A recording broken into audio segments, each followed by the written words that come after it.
16ാമത് കേരള നിയമസഭാ തെരഞ്ഞെടുപ്പിലുള്ള നാമനിർദ്ദേശ പത്രികാ സമർപ്പണം പൂർത്തിയാകുമ്പോൾ വോട്ട് ഗോതയിൽ ചിത്രം തെളിഞ്ഞു.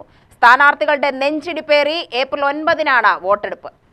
പ്രതിപക്ഷ നേതാവ് വി.ഡി. സതീശൻ, മന്ത്രി എ.കെ. ശശീന്ദ്രൻ തുടങ്ങിയവരാണ് അവസാന ദിനം പത്രിക നൽകിയത്. വോട്ടെടുപ്പിന് മുമ്പുള്ള ദിനങ്ങൾ ഇനി പാർട്ടികൾക്കും മുന്നണികൾക്കും സ്ഥാനാർത്ഥികൾക്കും അതീവ നിർണായകമാണ്. 1970 ശേഷം ഇതാദ്യമായാണ് ചുരുങ്ങിയ ദിവസം മാത്രം പ്രചാരണത്തിനായി ലഭിക്കുന്നത്.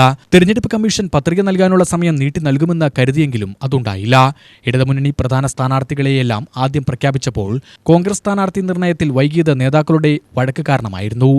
ഏതായാലും ഇനിയുള്ളത് വെറും 15 ദിവസം മാത്രം. പരമാവധി വോട്ടർമാരെ സ്വാധീനിക്കാനുള്ള പരിശ്രമത്തിലും ഓട്ടത്തിലുമാണ് സ്ഥാനാർത്ഥികൾ.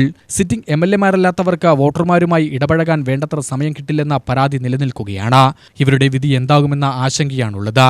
ഡീലാരോപണം 3 മുന്നണികളും പരസ്പരം ആരോപിക്കുമ്പോൾ വ്യക്തമായ ധാരണയാണ് വോട്ടർമാർക്ക് മുന്നിലുള്ളത്. 10 വർഷത്തെ ഇടതുമുന്നണി ഭരണം നേട്ടമായി മുന്നണി ഉയർത്തിക്കാട്ടുമ്പോൾ അതേ കാലത്തെ വീഴ്ചകളാണ് UDF-ഉം BJP-യും ഉയർത്തിക്കാട്ടുന്നത്. UTV news, Palakkad.